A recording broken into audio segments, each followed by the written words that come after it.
Subscribe करें और bell दबाएं ताकि कोई खबर रह न जाए।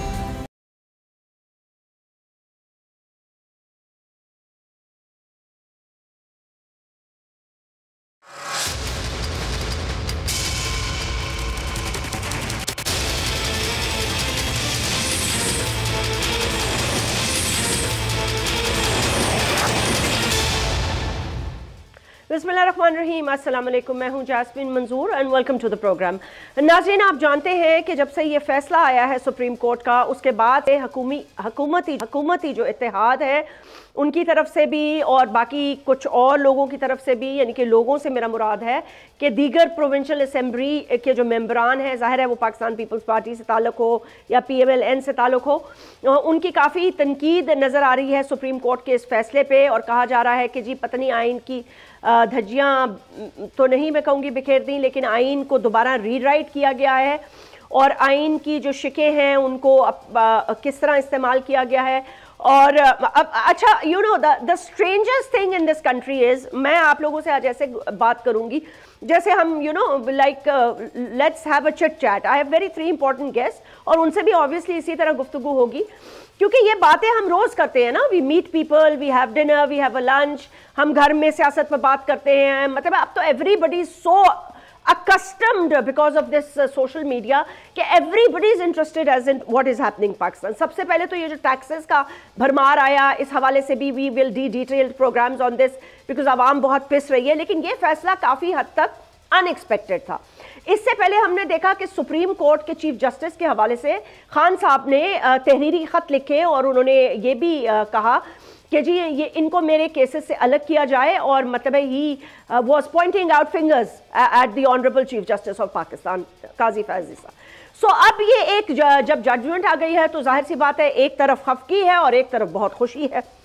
अब मुझे ये समझ में नहीं आता कि ये जो पॉलिटिकल पार्टीज के लोग हैं, क्या ये सियासत और उसके साथ साथ कोर्ट्स की जजमेंट्स को अलग नहीं रख सकते? मतलब है कि ये मतलब अगर मेरे हक में फैसला आ जाएगा तो मैं खुश होंगी, लेकिन अगर मेरे हक में नहीं आया कि नहीं जी ये तो गलत फैसला आ गया, तो फिर मैंने उसके डंके बजाने हैं।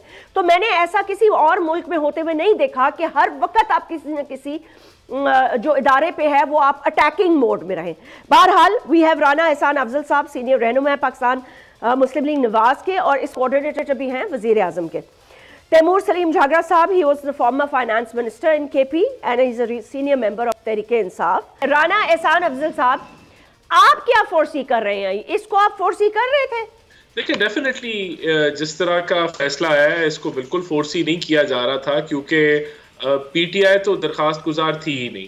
इसके अंदर जो है वो सुन्नी इत्तेहाद काउंसिल की तरफ से ये पिटिशन दायर की गई थी, और सुन्नी इत्तेहाद काउंसिल को सीटें मिलेंगी या नहीं मिलेंगी ये सवाल था। तो जो आदमी फरीक ही ना हो और उसके फेवर में फैसला आ जाए तो डेफिनेटली वो ताजुब होता है कि ऐसा कैसे हुआ। और देखें, आर्टिकल 51 के अंदर बड़ा क्लियर है कि कितनी नंबर ऑफ सीट्स होनी चाहिए, और ये ज़रूर सवाल था, इसमें 2 ऑप्शन थी कि सुन्नी इत्तेहाद काउंसिल, क्योंकि उसने इलेक्शन खुद नहीं लड़ा था और बाद में इंडिपेंडेंट्स ने उसको ज्वाइन किया था, तो उसको तो सीटें नहीं मिलेंगी। और ये इस फैसले में भी जी आ रही है, go ahead, I can hear you।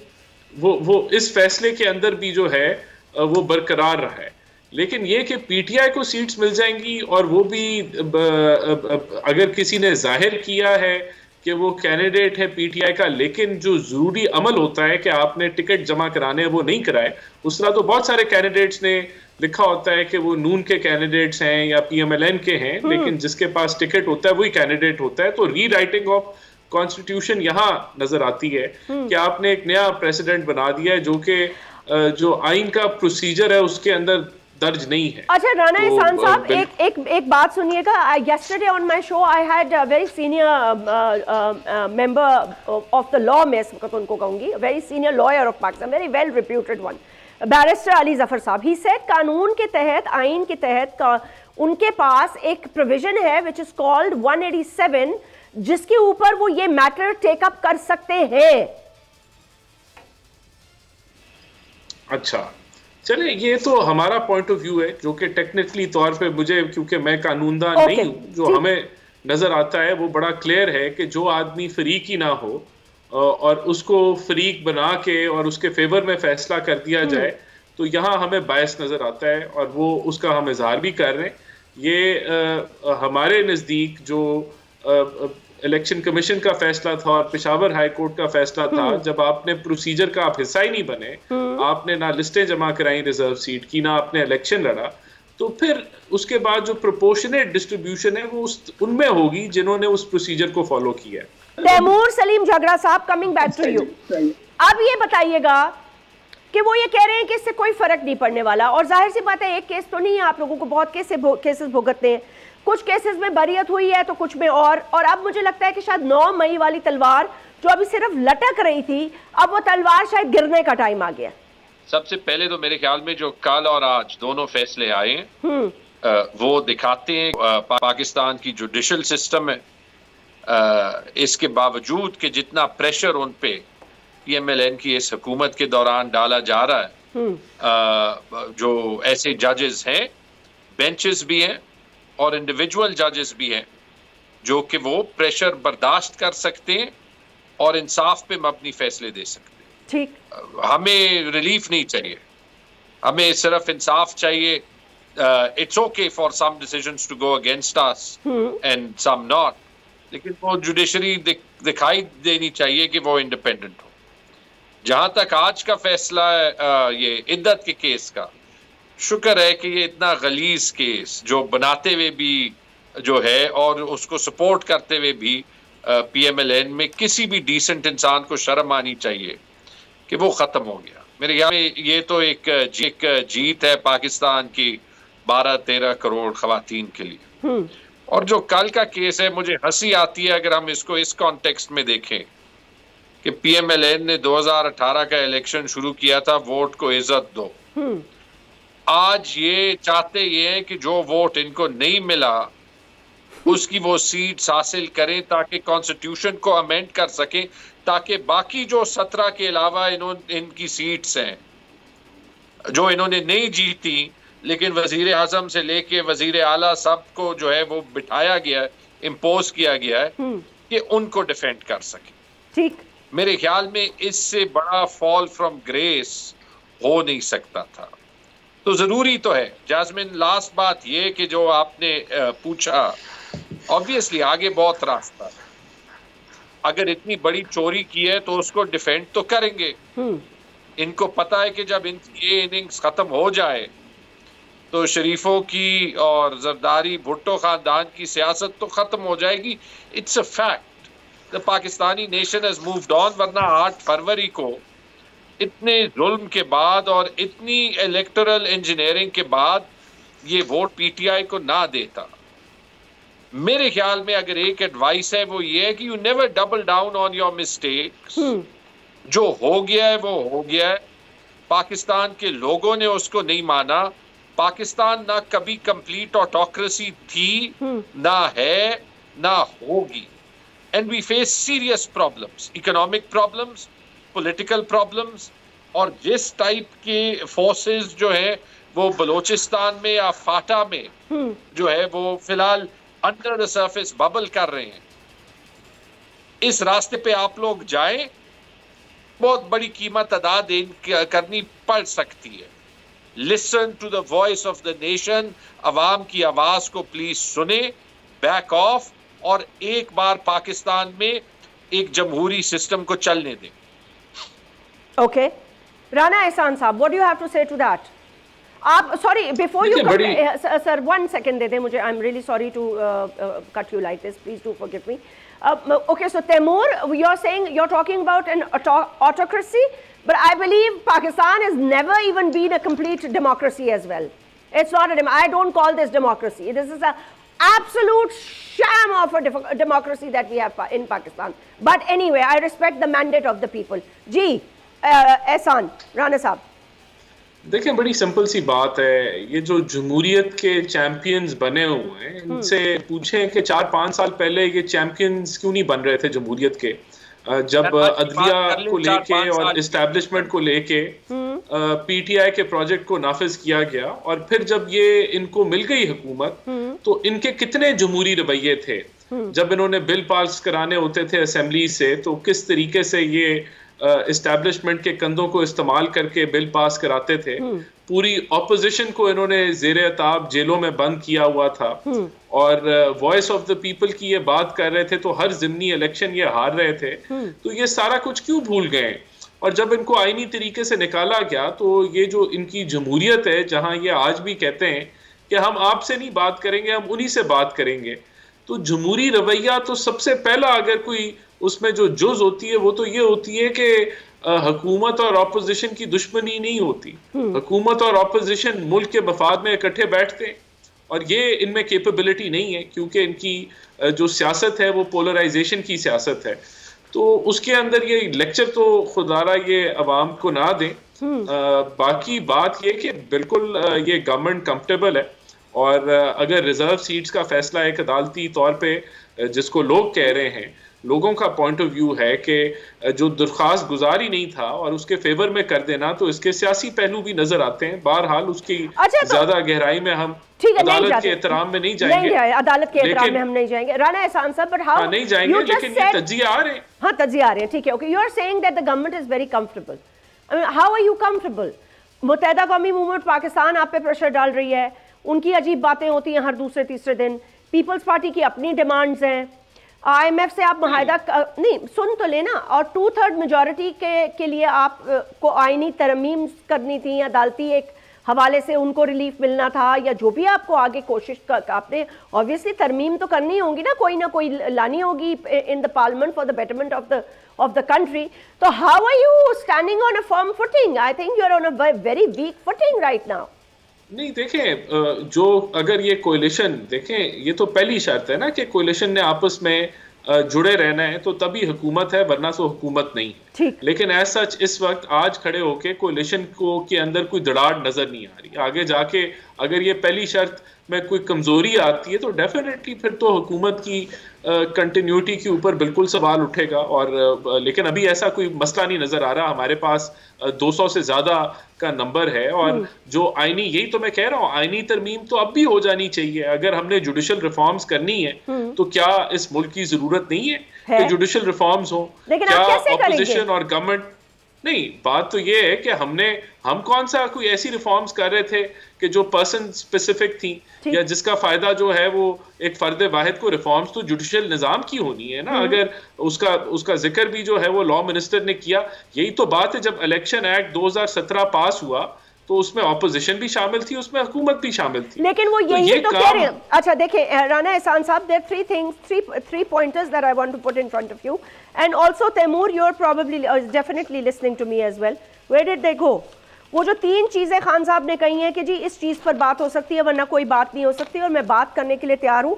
तो पहली शर्त यह है कि मेरे केसेस खत्म करो, दूसरी शर्त है हमारे लोगों को रिहा करो, तीसरी शर्त है कि हमारा मैंडेट वापस करो। आ जाओ फिर बात करो। देखिए, हुकूमत कोई लाइन में नहीं लगी हुई कि हम खान साहब की जो है वो डेस्परेट हैं कि खान साहब शर्तें हमें लिखवाएं और हम उनको पूरी करें और फिर कोई बातचीत हो। हमारी ये ज़रूर कोशिश है कि मुल्क के मफाद में ऑपोजिशन और हुकूमत इस हद तक इकट्ठे हो जाएं कि मुल्क की मफाद के लिए वो बैठ लें और मुल्क की मफाद के लिए फैसले कर लें। लेकिन अगर वो अपनी ABCD शराइत जो है वो पहले मनवाना चाहते हैं और फिर बैठना चाहते हैं, तो फिर तो डेफिनेटली बात आगे नहीं बढ़ेगी। लेकिन मैं समझता हूं कि ये बाय डिजाइन PTI चाहती है कि बातचीत आगे ना बढ़े, मुल्क में सियासी इस्तेहकाम ना आए, माशी इस्तेहकाम ना आए, ये इनका एजेंडा है। तो इस एजेंडे पे खान साहब तुले हुए हैं, आज के नहीं तुले हुए, काफी अरसे से तुले हुए हैं। और अगर उनको हुकूमत नहीं मिलेगी तो वो कुछ नहीं रहने देंगे। ये इनकी स्ट्रेटजी है। तो हम तो तैयार हैं बातचीत करने के लिए। ठीक, एक ब्रेक ले लेते हैं, एंड ब्रेक के बाद तैमूर विल कम।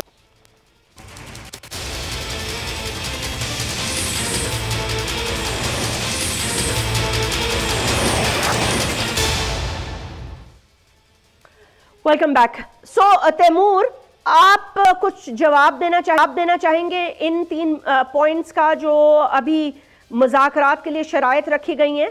अडियाला में कमरा अदालत में सहाफ़ियों से गैर रस्मी गुफ्तगू करते हुए, और साबिक वज़ीर आज़म का यह भी कहना था कि 8 फरवरी में 2024 का डाका जो है वो भूला जा ही नहीं सकता, भूख हड़ताल भी करूंगा और इसे हम आलमी सतह पर उजागर करेंगे। अब आलमी सतह पे कहां उजागर करेंगे, किस चीज को, मतलब भूख हड़ताल को या डाके को? देखें, लेट्स जस्ट स्टार्ट विद जो राना एहसान ने कहा और जो PMLN बार बार कहता है, जिससे मैं तंग आ गया हूं, क्योंकि उसी से इनकी मुनाफिकत साबित हो जाती है कि 2018 में एस्टैब्लिशमेंट ने PTI की हेल्प की। मेरे सामने तो नहीं हुई, लेकिन let's for argument sake start with that. Okay, कि ये कह रहे हैं, ठीक कह रहे होंगे। अगर ये है तो इसका ये मतलब कि आप पाकिस्तान की तारीख की सबसे शर्मनाक, सबसे कॉम्प्रोमाइज, सबसे ज्यादा हाइब्रिड निजाम चलाएं। वो निजाम जहां पे नवाज शरीफ बजट के सेशन में आना भी ना चाहे शर्म के मारे, क्योंकि उसे पता है उसके पास इख्तियार नहीं है। इनके पास तो फिलहाल तकरीबन इतना इख्तियार है जितना बहादुर शाह जफर का हिंदुस्तान पे इख्तियार था। अब अगर आप जो है वो ये अगर आप इस कॉन्टेक्स्ट में देखें ना, आप सिर्फ मुझे राना एहसान साहब से इलेक्शन से पहले बात होती थी, just think of this, ticket ही ऐसे दिए, राना साहब की सीट राना साहब को नहीं मिली जो दिन रात PMLN को डिफेंड करते हैं, जिस टाइप के लोग जो है यंग फेसेस, एजुकेटेड फेसेस, जिनकी पॉलिटिकल एक बैकग्राउंड भी हो, वो सामने है। राना साहब की सीट इनके लीडर ऑफ ऑपोजिशन को मिली, राजा रियाज को, जिन्होंने हुकूमत के खत्म होते दिन PMLN को ज्वाइन किया। आप इसके बारे में सोचें, थिंक ऑफ इट, और फिर मुझे ये बताएं, मतलब वोट को इज्जत दो। The fall has been long and hard and deep. अब डायलॉग पे आते, डायलॉग पे खान साहब के तीनों पॉइंट में एक सिंपल पॉइंट पे जो है वो समराइज कर दूंगा, और वो ये है कि इंसाफ मिलना चाहिए, whether it is in the cases, whether it is in the election results, whether it is in the prisoners. कायदीन जो है, इमरान खान पे जो केसेस है, इलेक्शन के जो रिजल्ट है, आज जो हम सीट कहते हैं, एक सीट पे आप कल का प्रोग्राम का डिबेट मंगवा लें ताकि जरा इन डेप्थ देख लें, सारे फॉर्म्स 45 मौजूद है। कोई ये नवाज शरीफ की सीट निकाल दे, नवाज शरीफ तो 3 टाइम प्राइम मिनिस्टर है ना, उनकी और यास्मीन राशिद की जरा कल मैं और राना साहब उस सीट के फॉर्म्स 45 की जरा डिबेट करते तो पता चल जाएगा। देखिए, आप एक चीज नोट कर लें, बात ये करते हैं डायलॉग की। आज इमरान खान रिलीज हुआ, कोई केस नहीं था, इसलिए 3 दिन पहले इमरान खान को 9 मई में उसकी बेल कैंसिल कर दी थी, बिकॉज दे नो। उससे पहले एक जो है वो साइफर केस में पुश किया था, फिर इस केस में एक बार जज को भगाया था। उसको तो छोड़े, अफसोस की बात, ये इतना शर्मनाक, या तो राणा साहब कह दे, डिफेंड कर दे किस चीज ये जो इद्दत का केस है कि ये पाकिस्तान बनने चाहिए, that he stands behind that, but if he doesn't stand behind it, फिर इनको मजम्मत करनी चाहिए ऐसे केसेस की। कि हम चाहते हैं कि लोगों की शादियों पे जो है वो केसेस बने और पॉलिटिकल विक्टिमाइजेशन, ठीक है। और उसमें फिर क्या किया, उस खातून को तो आज रिलीज कर देते, लेकिन इनकी हिस्ट्री है। अगर यास्मीन राशिद को नहीं रिलीज करना, आलिया हमजा को नहीं रिलीज करना, सनम जावेद को नहीं रिलीज करना, तो बुशरा बीबी को भी दोबारा डाल दे, एक केस से निकल गई, दूसरे से जो है वो डलवा दे। ये किस चीज का भाषण देंगे? जो आज का इनका पाकिस्तान है, इसको इनको किसी दुश्मन की जरूरत नहीं है अपने सियासत का जनाजा निकालने की। लेकिन आई होप कि पाकिस्तान को इतना नुकसान ना हो कि रिकवर करने में टाइम और एफर्ट बहुत लगे। राणा साहब, what do you have to say to that? देखिए, बात ये है कि ये जो खुद एक कांधों पे बैठ के थ्रू आउट जो है इस्टेब्लिशमेंट की मदद से हुकूमत चलाते रहे, और कोई इनमें जमहूरियत का कोई अमल दखल नहीं नज़र आता कि ये जमहूरी अमल के अंदर बैठें, अपोजिशन के साथ अपनी शराइत लेके ये चल रहे हैं, ये ऐसे जमहूरियत नहीं चलती। और ये जितने इल्ज़ामात लगा रहे हैं, ये इनसे मिलते जुलते इल्ज़ामात जो हैं इनकी हुकूमत में ये लगते रहे, ये साबित होने पड़ेंगे अदालतों से। देखिए, हम समझते हैं कि हमने डिलीवर करना है, हमें मैंडेट मिला है, अवाम ने हमें मैंडेट दिया है और हम उसके आगे बढ़ रहे हैं। हम अपना IMF का स्टैंड बाय एग्रीमेंट हो गया है, रुपया मुस्तहकम हो गया, हम अपनी गवर्नमेंट को चला रहे हैं। अगर इन्होंने इसके अंदर खलल बनना है, इन्होंने नहीं बैठना, तो ये इनकी मर्जी है। अगर दहशतगर्दी इस मुल्क के अंदर है और उसके लिए हम समझते हैं हमें बैठने की जरूरत है और उन्होंने उस पर भी सियासत करनी है, तो ये इनकी मर्जी है। अगर मईशत को हमने आगे लेके जाना है और ये समझते हैं कि हमने माशी इस्तेहकाम नहीं आने देना, तो लोग देखेंगे कि इनके अमल से क्या होता है। मेरे ख्याल से यही वजह है कि अभी तक ना इनका कोई बड़ा कोई जुलूस या जलसा नजर आ रहा है, क्योंकि अवाम की पजीरा है कि ये क्लेम तो बहुत ज्यादा करते हैं कि अवाम बहुत ज्यादा इनके साथ खड़ी है और बड़े ये पॉपुलर हैं, लेकिन केपीके में तो इनकी हुकूमत है। राणा साहब, मैं आपको मैं आपको एक्चुअली एक बात बताना चाहती हूँ, because since you're in the government, तो मैं इनकी पॉपुलैरिटी पे कंटेस्ट नहीं करना चाहती कि वो है या नहीं है, अवाम किसके साथ है किसके साथ नहीं है। You know what is the reality of the people of Pakistan right now, which you people need to understand, and probably not them because ये तो opposition में है, ये तो अपने केसेस और चीजें करते रहेंगे, but government। तो प्रायोरिटी जो आपकी है ना कि अवाम निकले, भाई अवाम कितना निकलती रहे, अवाम बस यही करती रहे, निकलती रहे। टैक्स आपने लगा के उनका गला इतना घोट दिया कि मुआशी कत्ल उनका आपने कर दिया टैक्सेशन के निजाम का। मतलब है आप उन्हीं के ऊपर टैक्स दोबारा किए जा रहे हैं। I mean like look at the system that you have created. तो let's not expect the people of Pakistan to come out ना। वो बेचारा तो 2 वक्त की रोटी के लिए मर रहा है, उसके घर पानी नहीं आ रहा, बिजली नहीं आ रही, तो आई मीन वो देखें सियासी जंगें भी करें। नहीं देखें, ये बात नहीं है जैस्मीन, हम लोगों को जरूर उनके जो दर्द हैं उस पर नमक हम छिड़क सकते हैं ये बातें करके, लेकिन हकीकत क्या है, हुकूमत के पास कितनी ऑप्शन थी, कितनी स्पेस अवेलेबल थी। और अगर हमने देखें जो रियलिटी है ना वो ये है कि हमने 100 अरब डॉलर की लाइबिलिटीज पे ऑफ करनी है और रिन्यू करनी है आपने अगले 4 सालों के अंदर। उसके लिए आपने IMF के प्रोग्राम में जाना है। ये वही प्रोग्राम है जो बड़ी इतना ही जरूरी था जब खान साहब ने उसको डस्टबिन में फाड़ के फेंक दिया था और मुल्क को माशी दलदल में डाल दिया था। ये प्रोग्राम उतना ही जरूरी था जब PTI की हुकूमत आई थी और वो कहते थे मैं खुदकुशी कर लूंगा लेकिन IMF के पास नहीं जाऊंगा, और ताखीर की वजह से पाकिस्तान ने सफर किया। हमने तो सर्कुलर डेट को रोक दिया है, हमने तो इसको दुरुस्त किया। और बात यह कि अगर हम मसनूई रिलीफ देते हैं, अगर हम मसनूई तौर पे रिलीफ दे देते हैं, हम बिजली सस्ती ड्रामा कर लेते हैं, जिस तरह खान साहब ने ड्रामा किया था कि मैं पेट्रोल सस्ता कर रहा हूं, मैं बिजली सस्ती कर रहा हूं, मैं एमनेस्टी इंडस्ट्री के लिए अनाउंस कर रहा हूं, हम भी ये टोपी ड्रामा कर लेंगे।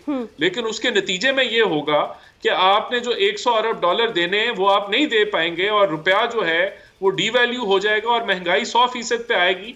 तो तब एक गरीब आदमी जो है वो असल में मारा जाएगा। आज भी वो तकलीफ में है, बहुत तकलीफ में है, लेकिन ये तकलीफ बेहतरी की तरफ जा रही है, जिसका रास्ता हमने जो इनका गन था, माशी गन, वो हमने अपने कंधों पे लिया और हमने अपनी पॉलिटिकल कॉस्ट पे की है। हमने IMF का स्टैंड बाय एग्रीमेंट पूरा किया है, हम ये नए IMF के मुआहदे में जा रहे हैं, हम जो है वो FBR की रिफॉर्म्स करने जा रहे हैं, डिजिटाइजेशन करने जा रहे हैं, हम कोशिश कर रहे हैं कि हमारे सॉरी हाँ, डिजिटाइजेशन से मुझे याद आया, I am coming back to you Taimur.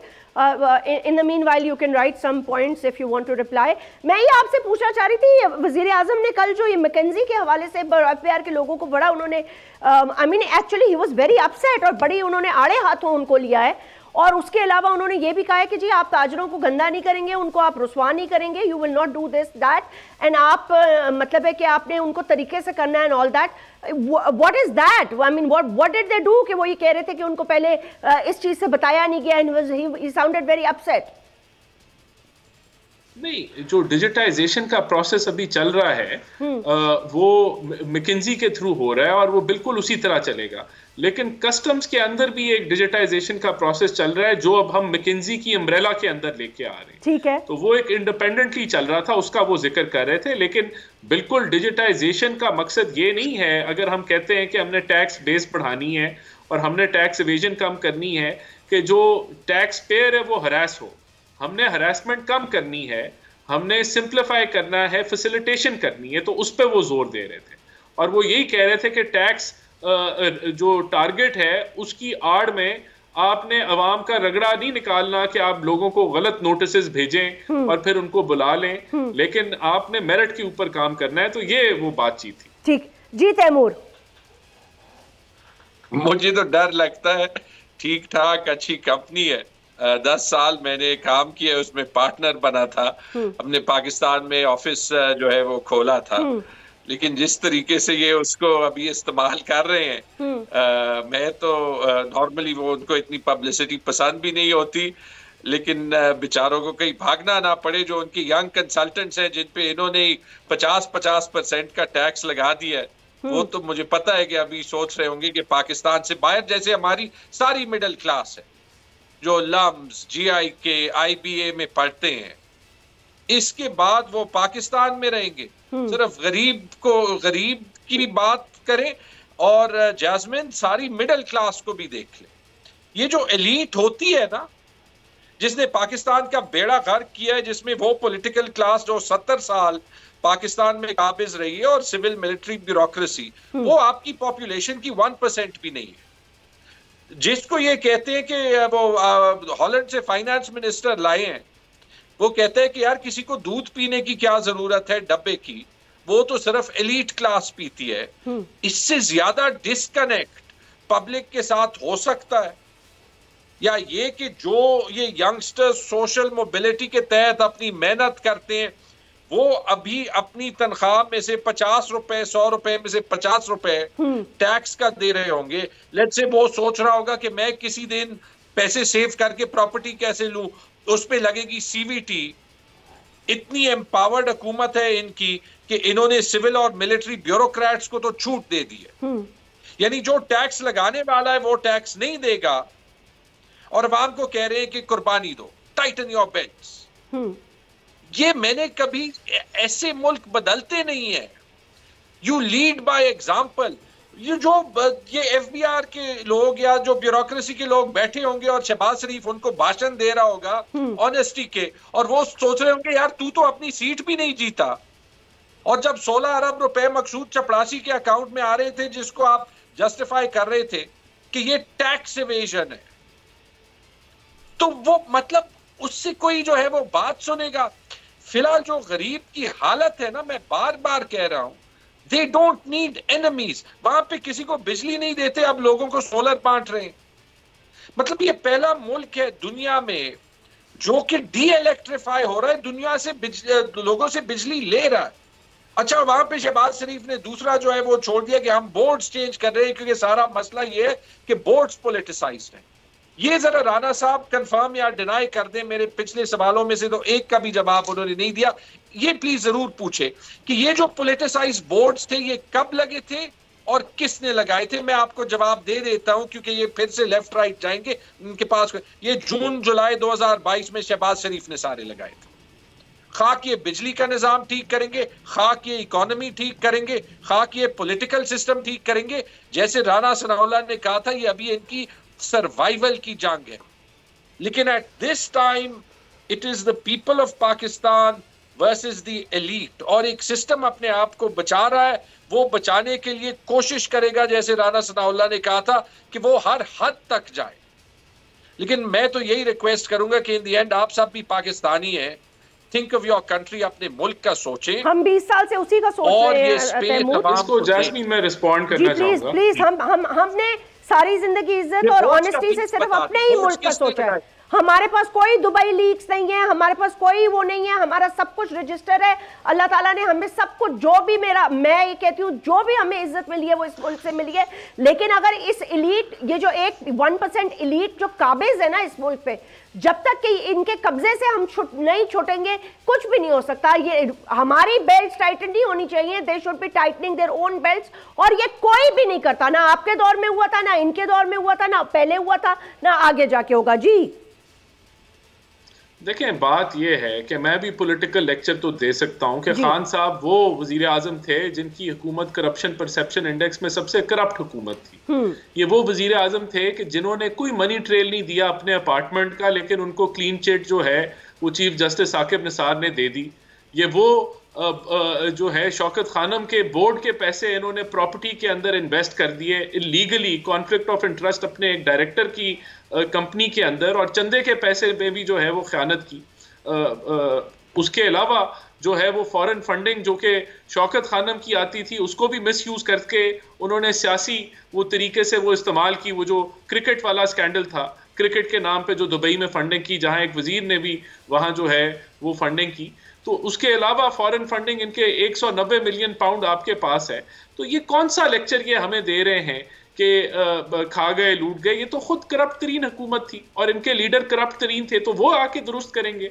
और वो भी ये तो साबित अब हो चुका है कि किस तरह उनको जो है वो इंस्टॉल किया गया था। तो उनकी बात कोई सुनेगा? हमारी बात सब सुन रहे हैं और हम करके दिखा रहे हैं।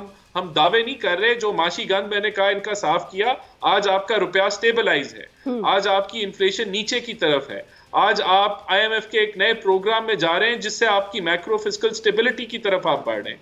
तो हम जो दुरुस्त हमने जो जहां फॉरेन रिलेशनशिप्स मेंड करने थे हमने वो भी किए जो इन्होंने बिगाड़ लेके आए। तो बिल्कुल इस हुकूमत पे भी अवाम इत्तेमाद कर रही है और इंटरनेशनली भी इत्तेमाद हो रहा है। तो ये पॉलिटिकल जितनी मर्जी आप बयानबाजी कर लें, हकायक ये हैं कि खान साहब वो प्राइम मिनिस्टर थे कि जिन्होंने IMF का ये जानते बूझते हुए कि मुल्क को IMF की जरूरत थी, वो मुआहदे को फाड़ के चले गए और फिर साजिश की, खत लिखे कि हमने ये मुआहदे से किसी तरीके से बाहर आ जाएं। बाद में भी कोशिश की कि IMF का मुआहदा अभी भी ना हो और तब भी खत लिखे, वहां धरने दिए।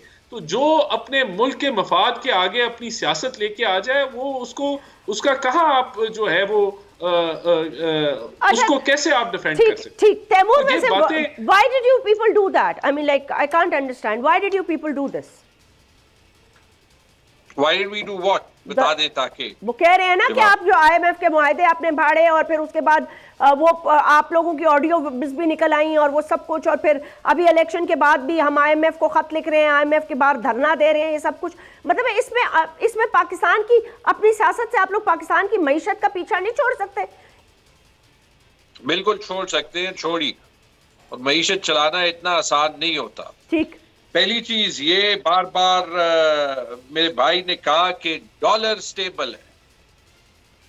डॉलर जब PMLN की हुकूमत में स्टेबल होता है तो थोड़ा सा डरना जरूर चाहिए, क्योंकि इसाक डार के वक्त में भी स्टेबल था 4 साल, pumping dollars into the open market, ठीक है, ताकि जो है वो उनकी जो कंजम्पशन लेड ग्रोथ वो हो। लेकिन फिर जब उसको ओपन करना पड़ा तो उसकी तकलीफ 2017 से इनकी हुकूमत में सबसे पहले शाहिद खाकान और मिफ्ता ने तनकीद की और वो इंपैक्ट कोविड तक रहा। उसके बाद पाकिस्तान इकोनॉमिकली उस तरीके से रिकवर नहीं किया, पहली चीज। दूसरी चीज, जहां पे ये बात है कि इन्होंने कोई IMF के साथ कोई बड़ा जबरदस्त जो है वो कमिटमेंट दिखाई है, भाषण तो ये इसलिए नहीं दे सकते, उसमें हर चीज में इनकी मुनाफिकत देख ली। फ्लोर ऑफ द हाउस पे जाके कह देते थे फाड़ दो IMF की डील, एक एक करके कह देता था कि पेट्रोल की कीमत, डीजल की कीमत कम कर दो। एहसन इकबाल वहां पे फिंगर पॉइंटिंग करता था कि आप जो है वो गद्दार हैं अगर आप IMF की डील जो है वो सॉल्व करें। पहली बात। दूसरी बात, पहला खत जो मैंने मिफ्ता इस्माइल को लिखा, अभी जब मिफ्ता इस्माइल नहीं है शायद PMLN में, शायद मान भी लें, जी वो तो नई पार्टी बना चुके हैं। हाँ, 3 चीजें लिखी थी कि हम सरप्लस नहीं छोड़ सकेंगे जब आप खैबर पुख्तूनख्वा को फाटा के पैसे, NHP के पैसे नहीं दे सकेंगे। ये एक मैथमेटिकल इम्पॉसिबिलिटी है और ये उस जो MOU है आपका IMF के साथ, उसमें ये मेरे पे लाजिम है कि मैं फेडरल गवर्नमेंट को बता दूं। ठीक, शायद चूंकि ये कॉन्स्टेंटली वो फिगर फजिंग करते थे, हमें बताते थे। तो फिर फोन कॉल में आप ये क्यों कह रहे थे कि इससे कोई पाकिस्तान को नुकसान तो नहीं होगा? नहीं, मैं नहीं कह रहा था, वो जो है वो मोहसिन लगारी साहब कह रहे थे। मैं आपको ये कह रहा हूं कि उसमें भी आप वैसे यही देख लें, चले अभी तो उन्होंने लीगलाइज कर दिया, लेकिन उसका भी मतलब कि वो फोन कॉल्स तो इलीगल थे। कि आप अगर लोगों की बेडरूम की कॉन्वर्सेशन सुनेंगे ना, ठीक, तो वो भी आपकी सोसाइटी को नुकसान पहुंचे। वो तो बिल्कुल ठीक है, किसी की भी कॉन्वर्सेशन नहीं सुननी चाहिए, लेकिन पाकिस्तान की मईशत, मतलब अगर आप लोगों को लड़ना है ना तो आप लड़ें, रज के लड़ें।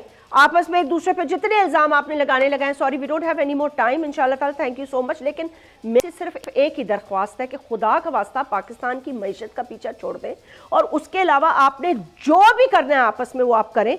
एक दूसरे पे जितने इल्ज़ाम लगाने, अपनी सियासत करें, धरने करें, जुलूस करें, लेकिन इसकी मईशत का पीछा छोड़ दें ताकि इसको हम किसी तरह ठीक करने में कामयाब हो जाए। अपना ख्याल रखिएगा। I'll see you again. अल्लाह हाफिज़।